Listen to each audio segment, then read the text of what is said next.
नमस्कार दोस्तों। हमारी आज की कहानी का नाम है उम्र तो केवल एक संख्या है। अजी सुनते हो, मेरे मन में एक ख्याल आया है। कल पिताजी को स्वर्ग सिधार 1 महीना हो जाएगा। क्यों ना हम सब गांव चले। सोनिया ने कहा तो दाढ़ी बनाता प्रमोद अचानक चौंक गया और अपने गाल पर कट लगा बैठा। उसकी हैरानी तब ज़्यादा बढ़ गई जब सोनिया ने कहा, मुझे तो बड़ी चिंता हो रही है।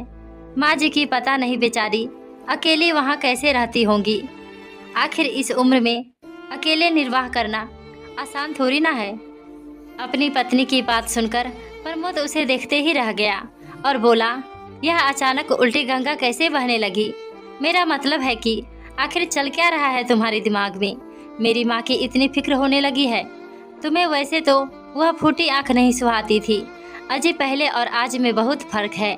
पहले तो माँ बाबूजी एक साथ रहते थे, एक दूसरे का ख्याल रखते थे, लेकिन अब तो बाबूजी भी नहीं है। उनका ख्याल रखने के लिए बुढ़ापे में कोई बीमारी या मुसीबत पड़ जाए तो वह कौन संभालेगा? आपको तो पता ही है कि हमारे रिश्तेदार और गांव के लोग क्या क्या बातें बनाएंगे हमारे बारे में कि मैं अपनी बेचारी बूढ़ी सास का इस अवस्था में ख्याल भी नहीं रख सकती। ना बाबा ना, ऐसी बातें तो मैं नहीं सुन सकती। आप जल्दी से जाकर माँ जी को ले आइए। यह कहकर सोनिया तो वहाँ से चली गई, लेकिन प्रमोद अभी तक हक्का बक्का खड़ा था।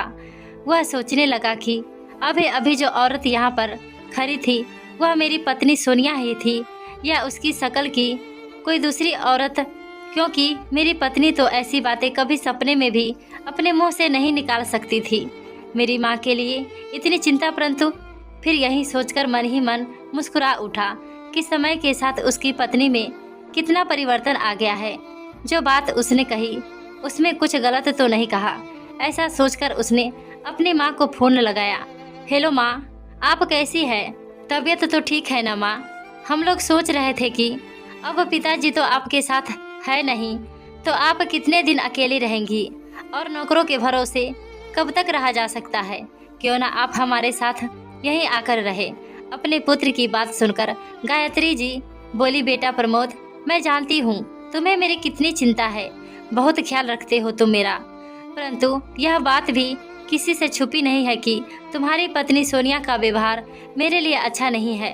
तुम्हारे बाबूजी की पेंशन तो मुझे मिलती ही है और इस उम्र में मैं सम्मान से जीना चाहती हूँ, इसलिए बेहतर होगा कि तुम मुझे यहीं रहने दो। माँ के मुँह से पेंशन की बात सुनकर प्रमोद का दिमाग ठनका और सोचने लगा कि कहीं सोनिया माँ को मिलने वाली पेंशन के पैसों की लालच में तो उसकी माँ को अपने पास नहीं बुला रही। नहीं, सोनिया इतनी भी बुरी नहीं हो सकती। अपने मन को समझाते हुए प्रमोद अपनी माँ से कहने लगा, माँ, आपके अकेलेपन में मैं आपका साथ देना चाहता हूँ। मैं भरोसा दिलाता हूँ कि यहाँ आपकी इज्जत में कोई कमी नहीं होगी। और जहाँ तक सवाल है आपकी बहू का, तो यह आपकी बहू की ही सोच है कि अब हमें आपका ध्यान रखना चाहिए। उसका व्यवहार बिल्कुल बदल गया है, अब उसे आपकी चिंता होती है। बेटे की बात सुनकर गायत्री जी बोली, बेटा यह तो बहुत अच्छी बात है। चलो अच्छा है, कम से कम उसने मेरे बारे में सोचा, तो इससे ज़्यादा एक बूढ़ी माँ और क्या मांगती है। फिर प्रमोद बोला, माँ जी, अभी तय हो गया है कि आप हमारे साथ ही रहेंगे। आखिर आपको भी तो अपने पोते पोती के साथ समय बिताने का मौका मिलना चाहिए। फिर उन्हें भी तो आपकी ज़रूरत है। दादा दादी ही तो पोता पोती को संस्कार दिया करते हैं। उसी समय सोनिया भी अपने कमरे से बाहर आ गई और प्रमोद से फ़ोन लेते हुए बोली, माँ जी, हमें भी अपनी सेवा का मौका दीजिए। आप खुद ही सोचिए, लोग क्या कहेंगे कि बेटा बहू के होते हुए भी माँ को नौकरों के भरोसे छोड़ रखा है। आखिर अपने तो अपने ही होते हैं। इस समय में अपने काम नहीं आएंगे तो और कौन काम आएगा? सोनिया की शहद में डूबी बातें सुनकर गायत्री जी के मन को तसल्ली हुई और उन्होंने अपने बेटे बहू के साथ रहने के लिए हाँ कर दी। गायत्री जी से फ़ोन पर बात करने की अगले दिन ही सोनिया और प्रमोद उनके गांव पहुंच गए और गायत्री जी को अपने साथ ले जाने के लिए तैयारी करने लगे। जो भी कीमती सामान था सब संभाल कर सोनिया अपने पति से कहने लगी, माँ बाबूजी के जितने भी जरूरी कागजात होंगे वह सब साथ ले चलिएगा। मैं तो कहती हूँ कि इस मकान को भी किराए पर चढ़ा देते हैं ताकि साफ सफाई भी होती रहेगी और महीने की एक निश्चित कमाई भी आती रहेगी। सोनिया की बात सुनकर प्रमोद ने कहा, इसका फैसला मैं नहीं कर सकता, केवल माँ ही तय करेगी कि उन्हें घर का क्या करना है। आखिर यह घर उनका है। मैं तो बस इतना चाहता हूँ कि उनका बुढ़ापा सुख में बीते और पूरे सम्मान के साथ बीते। सोनिया के बात पर गायत्री जी ने भी सहमति जताई और मकान को किराए पर दे दिया गया। मकान बड़ा था, इसलिए किराया भी अच्छा खासा मिल रहा था। आखिरकार गायत्री जी सोनिया और प्रमोद के साथ शहर में उनके घर में आ गई। गायत्री जी का जीवन एकदम से बदल गया। उन्हें लगा कि जैसे पति के साथ उनके 40 साल की जमी जमाई गृहस्थी भी छूट गई और अपना घर भी। गांव में तो आस पड़ोस और सहेलियां भी हर दुख सुख में साथ रहते थे, परंतु यहाँ महानगर में उन्हें एक अधूरा बांस लगता था। लेकिन फिर भी अपने बेटे और पोता पोती के साथ पाकर भी खुश थी। कुछ दिनों तक तो सब कुछ अच्छा चलता रहा। गायत्री जी की खूब सेवा होती थी। उनका पोता दीपू भी दादी दादी करते नहीं थकता था। अपनी दादी का साथ पाकर दीपू भी बहुत खुश रहने लगा था और गायत्री जी 2 साल की अपनी नन्ही पोती को भी संभाल लिया करती थी। गायत्री जी ने आते ही घर का सारा काम संभाल लिया था और हर काम में बहू की मदद भी कर दिया करती थी। उधर धीरे धीरे सोनिया ने अपने घर के कामों से पल्ला झाड़ना शुरू कर लिया। अक्सर सोनिया टीवी देखती रहती या शरीर में दर्द का बहाना बनाकर आराम करने लगती और दिन भर खाना बनाने से लेकर बर्तन साफ करने तक का सारा काम गायत्री जी को ही करना पड़ता। ऊपर से कोई ना कोई फरमाइश भी कर देती कि माँ जी, आपके हाथ का शाही पनीर बहुत अच्छा बनता है, आज बहुत मन कर रहा है, क्या आप बना देंगी। गायत्री जी इस काम में भी कोई आलस नहीं करती थी। इस बात से उन्हें कोई तकलीफ नहीं होती थी। एक दिन जब काम वाली बाई के न आने के कारण गायत्री जी पूरे घर की साफ सफाई कर रही थी तो सोनिया अपने फ़ोन में मस्त थी। सफाई करते करते गायत्री जी ने देखा कि नन्ही गुड़िया अचानक फर्श पर फिसलकर गिर गई और रोने लगी। गायत्री जी दौड़ी दौड़ी आई और उसे उठाकर अपने गले से लगा लिया। यह देखते ही सोनिया ने फ़ोन काटते हुए जोर जोर से चिल्लाना शुरू कर दिया, माँ, आपने बिना हाथ धोए गुड़िया को कैसे छू लिया? आपको पता है ना, इससे इन्फेक्शन हो जाता है। इतना कहते हुए उसने अपनी गुड़िया को उठाया और अपने कमरे में ले गई। गायत्री जी हैरानी से अपनी बहू को देखते ही रह गई। उस दिन के बाद बहू ने कभी अपनी नन्ही गुड़िया को दादी के पास तक नहीं आने दिया। आए दिन सोनिया उनके काम में कोई ना कोई कमी निकालना शुरू कर दिया। यही बातें गायत्री जी को अंदर ही अंदर खाने लगी थी। प्रमोद को कभी कभी मन ही मन महसूस होता कि उनके घर आने के बाद उनकी माँ को बहुत ज़्यादा काम करना पड़ता है। इसलिए उसने अपनी पत्नी से भी कहा कि माँ की उम्र हो गई है, इसलिए उनसे ज़्यादा काम मत करवाया करो, अब उनके आराम करने के दिन है। इस पर सोनिया बोली, माँ जी को इस उम्र में और क्या काम है, पूरे दिन तो खाली बैठी रहती हैं, थोड़ा बहुत हाथ पैर चलते रहेंगे तो उनके लिए ही अच्छा है। और फिर मैं कौन सा उन्हें पहाड़ तोड़ने के लिए कह देती हूँ, घर का थोड़ा बहुत काम ही तो करती है। उसकी यह बात सुनकर प्रमोद चुप रह गया। गायत्री जी ने बेटा बहू की यह बातें सुन ली थी, लेकिन वह उनसे कुछ नहीं कहती थी क्योंकि वह दोनों के बीच कलह का कारण नहीं बनाना चाहती थी। एक दिन जब वो प्रमोद अपने ऑफिस के लिए निकल रहा था तो गायत्री जी ने उसे अपनी दवाइयाँ की पर्ची बैठाते हुए कहा, बेटा मेरी कुछ दवाइयाँ है, रात को लेते आना। प्रमोद हाँ में सिर हिलाकर चला गया। उस समय तो उनकी बहू सोनिया ने उन्हें कुछ नहीं कहा, लेकिन पति के जाने के बाद वह अपनी सासू माँ से कहने लगी, माँ जी, बुरा न माने तो एक बात कहूँ, आपके आने के बाद हमारे खर्च बढ़ गए हैं, लेकिन आपके बेटे की तनख्वाह तो उतनी ही है, ना इस मकान की किस्त भी जाती है, तो क्यों ना आप गांव वाले मकान का किराया और बाबूजी की पेंशन हमें दे दिया करें ताकि हम इस मकान की किस्त चुका सके। बहू की बातें सुनकर गायत्री जी मन ही मन सोचने लगी कि मैं भी कितनी बेवकूफ़ थी, अपनी बहू को इतनी अच्छी तरह से जानते हुए भी मैं सोच भी कैसे लिया कि मेरी बहू के व्यवहार में परिवर्तन हो गया है और वह मुझे बुढ़ापे में इज्जत भरी जिंदगी देकर मेरी सेवा करेगी। परंतु फिर उनके मन में ख्याल आया कि यदि बेटे को पैसों की जरूरत है तो देने में कोई हर्ज नहीं है। इसलिए उन्होंने मकान का किराया और पेंशन देने के लिए हाँ कर दी। एक दिन गायत्री जी घर की बालकनी में बैठी हुई थी। बालकनी के सामने पार्क दिखता था। कई बार सोचती थी कि थोड़ी देर के लिए टहल कर आऊं, परंतु घर के काम से फुर्सत नहीं मिल पाती थी, इसलिए जा नहीं पाती थी। परंतु आज बहू की तीखी बातों से उनका हृदय छलनी होता जा रहा था। इसलिए बिना काम की परवाह किए वह शाम के समय पार्क में टहलने चली गई और शाम को 7 बजे के करीब घर वापस आई। आकर देखा तो बहू किसी से फोन पर बात कर रही थी और फोन में इतनी मशगूल थी कि उसे किसी के आने की आहट भी नहीं सुनाई दी। इस समय गायत्री जी के कानों में बहू की आवाज़ पड़ी। बहू हंसते हुए अपनी माँ को फोन पर कह रही थी, अरे माँ, मेरी प्यारी माँ, आपका आइडिया तो काम कर गया। घर का सारा काम मेरी सास ने ही संभाल रखा है। खाना बनाने से लेकर बर्तन धोने तक, यहाँ तक कि कपड़े धोने का काम भी मेरी सास ही कर देती है। अब मुझे कुछ भी काम नहीं करना पड़ता। और तो और गांव वाले मकान का किराया और बाबूजी की पेंशन भी अब मेरे हाथ में आने लगी है। आपकी बेटी की तो अब ऐसी ऐश है। बहू की बातें सुनकर गायत्री जी हैरान रह गई। वे अंदर तक टूट चुकी थी। आज उन्हें अपना घर छोड़कर शहर में आने का पछतावा हो रहा था। एक दिन तो किया कि वापस अपने गांव वाले मकान में चली जाऊं, परंतु मकान तो किराए पर चढ़ चुका था, जिसका महीने का कॉन्ट्रैक्ट था।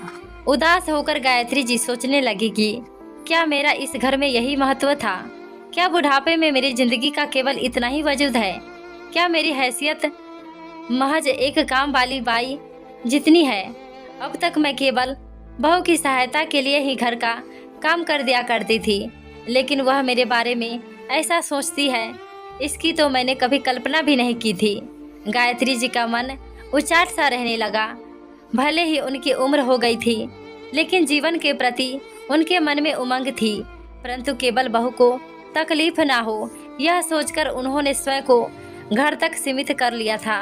लेकिन आज उन्होंने सोच लिया था कि अब वह अपनी ज़िंदगी अपने तरीके से जीना शुरू करेंगी। अब गायत्री जी रोजाना पार्क जाने लगी थी और काफ़ी लोगों से जान पहचान भी कर चुकी थी। एक दिन पार्क में ही उन्हें पड़ोस में रहने वाली भावना मिली। मिलनसार स्वभाव की गायत्री जी तुरंत ही उससे घुल मिल गई। बातों ही बातों में भावना ने बताया कि उसकी सास की मृत्यु 1 महीना पहले ही हुई थी। उसके बच्चे अभी छोटे थे, आसपास कोई डे केयर भी नहीं था, इसलिए उन्हें कहीं छोड़ने का हिसाब नहीं बन पा रहा था, जिस कारण वह 1 महीने से नौकरी पर नहीं जा पा रही थी। इस सब के कारण भावना काफ़ी परेशान थी। उसकी बात सुनकर गायत्री जी ने कहा, बेटा अगर ऐतराज ना हो तो मैं तुम्हारे बच्चों को संभाल सकती हूँ। भावना ने पूछा, आप कहाँ रहती हैं? आप कौन हैं? तभी गायत्री जी के मुंह से एकदम निकला, मैं गायत्री हूँ। मेरे पति फिर एकदम ध्यान आया और कहने लगी, मैं सामने वाली बिल्डिंग में रहती हूँ। मैं सोनिया की सास हूँ। मेरा बेटा प्रमोद बिजली विभाग में काम करता है। गायत्री जी से बात करके तो जैसे भावना की मुराद ही पूरी हो गई और गायत्री जी अपने जीवन को नई दिशा देना चाहती थी और लोगों से मिलजुल कर उन्हें अच्छा लगता था, इसलिए उन्होंने यह काम करने का मन बना लिया। अगले दिन ही भावना अपने बच्चों को गायत्री जी के पास छोड़कर नौकरी पर चली गई। गायत्री जी जब वो बच्चों को अंदर लेकर आई तो सोनिया यह सब देखकर हैरान रह गई और उन बच्चों के बारे में पूछने लगी तो गायत्री जी ने कहा, बहू यही पड़ोस में भावना रहती है, यह दोनों उसके बच्चे हैं। दरअसल उसके घर में बच्चे संभालने के लिए कोई नहीं है, जिस कारण वह नौकरी पर नहीं जा सकती थी और मेरा भी दिन भर मन नहीं लगता था, बोर हो जाती थी। इसलिए सोचा कि मैं इन दोनों बच्चों को संभाल लेती हूँ। मेरा समय भी अच्छे से बीत जाएगा और कुछ पैसे भी आ जाएंगे।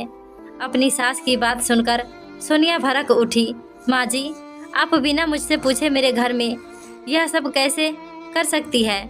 यह शहर है, आपका गांव नहीं, जहां आप मेला लगाकर रखेंगे। जहां से लाई है वहीं छोड़ आइए इन बच्चों को। लेकिन बहू बहुत समय से मेरी इच्छा थी कि मैं अपना कोई काम शुरू करूं, लेकिन कभी मौका ही नहीं मिला। लेकिन आज जब वो पता चला कि आसपास कोई डे केयर नहीं है, तो मैंने सोचा क्यों ना मैं यह काम शुरू करूं। मैं अपनी एक पहचान बनाना चाहती हूँ। गायत्री जी की बात सुनकर उनकी बहू व्यंग्यात्मक हंसी उड़ाते हुए बोली, माँ जी, आपकी उम्र कितनी बची है? अब पहचान बनाने के लिए बुढ़ापे में यह सब हरकतें शोभा नहीं देता। लोगों के बच्चों की देखभाल कर रही है। यदि आपको कुछ हो गया तो आपकी देखभाल कौन करेगा? हमसे तो उम्मीद बिल्कुल मत रखिएगा। अपनी बहू की कड़वी बातें सुनकर गायत्री जी ने कहा, ठीक है, यदि तुम्हें पसंद नहीं है तो मैं कल से इन बच्चों को नहीं लाऊंगी, लेकिन यह बच्चे आज तो यही रहेंगे। नहीं माँ जी, मैं इन्हें 1 घंटे के लिए भी बर्दाश्त नहीं कर सकती।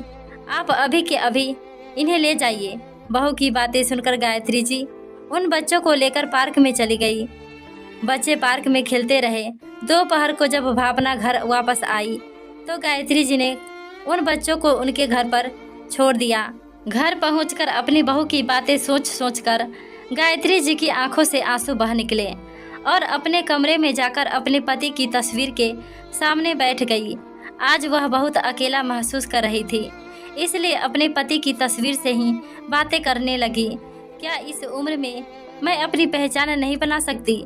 बुढ़ापा आ गया है तो इसका मतलब यह तो नहीं कि अपनी मृत्यु का इंतजार करूं। ऐसा कहते हुए वह अपने पति की तस्वीर को निहारने लगी। अचानक उन्हें लगा कि जैसे उनके पति उन्हें हिम्मत दे रहे हैं। इस समय एक उमंग उनके मन में जागी और उन्होंने ठान लिया कि अब तो वह यहीं रहकर अपने जीवन को सार्थक बनाएंगे और अपनी बहू को दिखा देंगी कि उम्र ज़्यादा होने से जीवन खत्म नहीं हो जाता। रात को जब गायत्री जी का बेटा प्रमोद ऑफिस से लौटा तो गायत्री जी ने उसे अपनी योजना के बारे में बताया। उसे अपनी माँ की इच्छा जानकर बहुत खुशी हुई। अपनी माँ की बात को प्रमोद ने तुरंत स्वीकार कर ली। तभी सोनिया बोली, लेकिन मुझे समझ में नहीं आता कि इस उम्र में माँ को काम शुरू करने की क्या ज़रूरत है। अगर करना ही है तो घर पर बैठकर घर का काम करे। अपनी पत्नी को जवाब देते हुए प्रमोद ने कहा, नहीं, माँ की जो इच्छा है वह वही करेंगी। माँ, मैं कल ही आपके लिए एक जगह का इंतजाम करवाता हूँ। ऐसा कहकर प्रमोद चला गया और अपनी बहू सोनिया को गुस्से में देखकर गायत्री जी बोली, बहू, किसी के घर की नौकरानी बनने से अच्छा है कि जिस काम को करने की मेरी इच्छा हो मैं वह काम करूं। बूढ़े होने का मतलब यह कतई नहीं कि इंसान का कोई वजूद ही नहीं रहा। कल तक तो तुमने मेरी जिंदगी के साथ वह किया जो तुम करना चाहती थी, लेकिन आज के बाद मेरी जिंदगी कैसे चलेगी वह मैं तय करूंगी, तुम नहीं। इतना कहकर गायत्री जी पार्क में चली गई। अपनी सासू माँ के मुंह से यह बातें सुनकर सोनिया हैरान खड़ी रह गई। अगले ही दिन सामने वाले फ्लैट के नीचे का एक कमरा प्रमोद ने किराए पर ले लिया और गायत्री जी रोज सुबह तैयार होकर वहां चली जाती थी। भावना अपने बच्चों को गायत्री जी के पास उसी कमरे में छोड़ जाती जहां भावना भी निश्चिंत होकर नौकरी पर जाने लगी थी। वही बच्चे भी गायत्री जी के साथ बहुत खुश रहते थे। भावना के बच्चों को देखकर सोसाइटी के अन्य माता पिता भी गायत्री जी को कहने लगे कि आप हमारे बच्चों को भी अपने पास रख ले। इस तरह 8-10 बच्चे और आने लग गए। गायत्री जी ने अपनी सहायता के लिए 2 नैनी भी रख ली जो भाग दौड़ का काम संभाल लेती थी, साफ सफाई भी कर देती थी और बच्चों का खाना भी गर्म कर देती थी। देखते ही देखते गायत्री जी का काम इतना बढ़ गया कि उनके साथ वाला एक और कमरा भी उन्हें किराए पर लेना पड़ा। एक दिन एक नैनी ने बताया कि इस सोसाइटी की एक घर में रहने वाली उनकी उम्र की एक औरत अपने घर में बहुत दुखी है। उसकी बहू उसे बहुत तंग करती है। उन्होंने नैनी से कहकर उस औरत जिसका नाम सुदेश था उसे अपने पास बुलवाया। उनसे उनका सब दुख सुनकर गायत्री जी बोली, यदि आप चाहे तो मेरे पास यहाँ आ सकती है। आपने बताया कि आपको मशीन का काम बहुत अच्छे से आता है, तो मेरे पास घर पर कपड़े सिलने वाली एक मशीन ने फालतू में ही जगह घेर रखी है। क्यों ना हम उसी मशीन से गरीब लड़कियों को कपड़े सिलने का काम सिखाए, जिसकी फीस हम बिल्कुल कम रखेंगे। इस तरह वह भी आत्मनिर्भर बन जाएगी और हमें भी जीवन जीने का एक मकसद मिल जाएगा। बेशक हमारा उद्देश्य पैसा कमाना नहीं है, परंतु इस तरह यदि हमारा बुढ़ापा कुछ करते हुए गुजरेगा और 2 पैसे भी आ जाएंगे तो इसमें कुछ भी गलत नहीं है। सुदेश जी को बात जच गई। अगले ही दिन से वह गायत्री जी के पास आने लगी और कुछ घंटे वहीं रहकर काम करती। गायत्री जी के साथ काम करते हुए सुदेश जी को भी अच्छा लग रहा था। दोनों सहेलियां अब एक दूसरे का साथ पाकर खुश रहने लगी थी। सुदेश जी जो घर के झगड़ों से बहुत ज़्यादा परेशान होकर बीमार रहने लगी थी, अब कुछ ही दिनों में बहुत तंदुरुस्त दिखने लगी थी। धीरे धीरे करके गायत्री जी के साथ अन्य महिलाएं भी जुड़ती गई, जिस कारण वह जगह अब छोटा पड़ने लगी थी। गायत्री जी के कहने पर प्रमोद ने सोसाइटी के बाहर ही एक बड़ा सा मकान किराए पर दिलवा दिया। अब उन सब महिलाओं को इतनी आय हो जाती थी कि आराम से उस मकान का किराया निकाल सके। गायत्री जी के पास काम करने वाली सभी महिलाएं बहुत खुश थी कि उन्हें टाइम पास करने के लिए एक अच्छी जगह भी मिल गई और कुछ आमदनी भी शुरू हो गई। उन्हें अपने खर्चों के लिए बेटा बहू का मुंह नहीं ताकना पड़ता था। वह सब आपस में हंसते बोलते अपना सुख दुख बांटती और समाज के लिए भी योगदान करती।